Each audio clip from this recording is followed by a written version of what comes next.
Hi, this is Miss Hearn. Let's get started. We're going to look at how to find the derivative of a quotient. Here we're being asked to find ds dt, and s is the function s equals 6 plus cosecant t over 6 minus cosecant t. Trig functions are involved, a quotient rule, and also the toughest thing about a quotient rule is the reducing at the end. Reducing the rational expression or fraction that you get at the end. So those are the things that we're going to have to address here.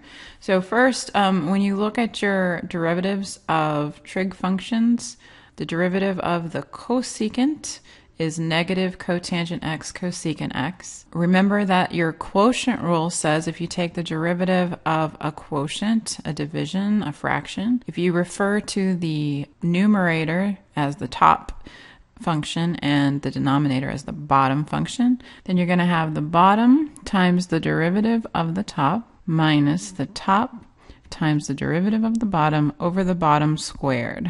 Now, invariably, this creates a complicated rational expression, in this case with trig functions in it, but you still need to remember your basics about simplifying rational expressions. So before we get started on the actual problem, just want to remind you that if you have something that fits this format, ab minus ac over a squared, a common error is to think that you can cancel the one of the a's in the denominator with one of the a's in the numerator.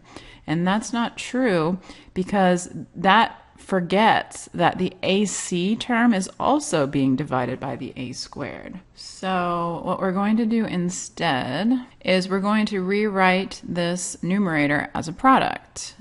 Factoring out the a, we have a times b minus c.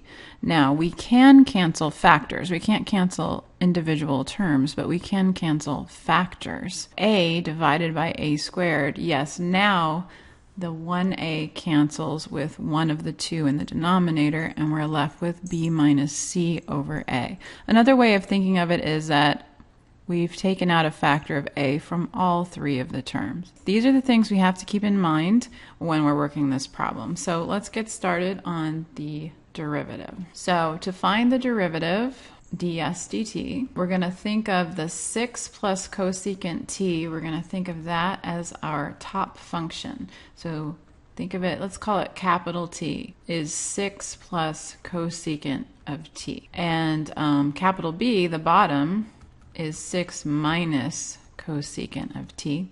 And in order to plug into the quotient rule, bottom derivative of top minus top derivative of bottom, we need the derivatives of each of these. So referring to our derivative of cosecant, the derivative of the top is going to be 0 because derivative of a constant is 0, so the derivative of 6 is 0, plus the derivative of cosecant of t is negative cotangent t cosecant t. The derivative of t, we can just erase this first term, is negative cotangent t cosecant t. And the derivative of the bottom is going to be 0 minus derivative of cosecant is negative cotangent t cosecant t. So minus and minus is a plus.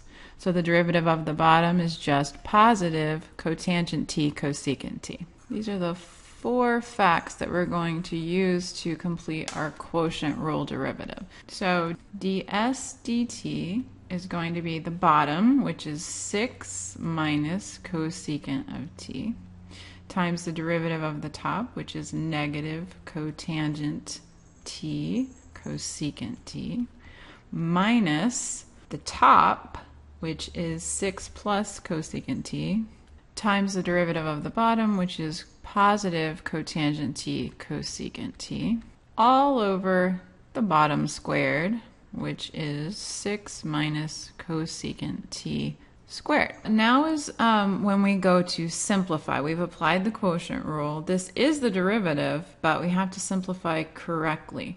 So what would be the common error to avoid is to think that you can cancel out this factor, for example, with one of these. You can't, because that would be forgetting that this other term on the right also needs to be divided by 6 minus cosecant t squared.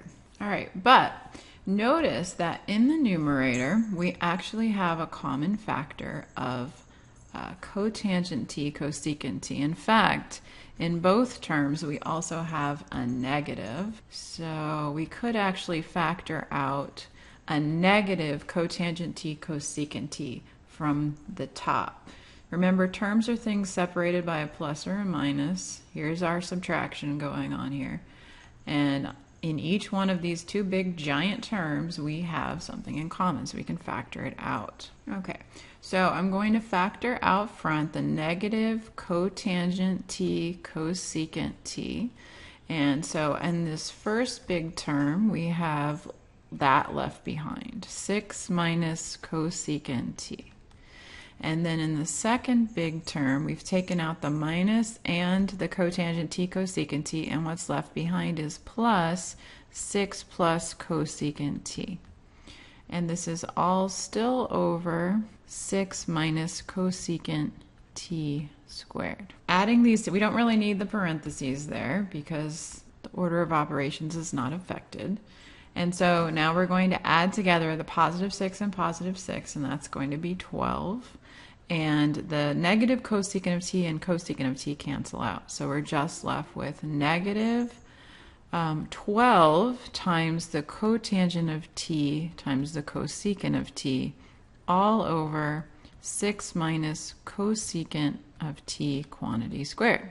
If you look at what the student has done here, they probably got this same expression that we did, but erroneously canceled out the 6 minus cosecant t squared. And you can see how that could happen. I hope you found this video helpful. If you did, please remember to like it. That will help other students to find the video.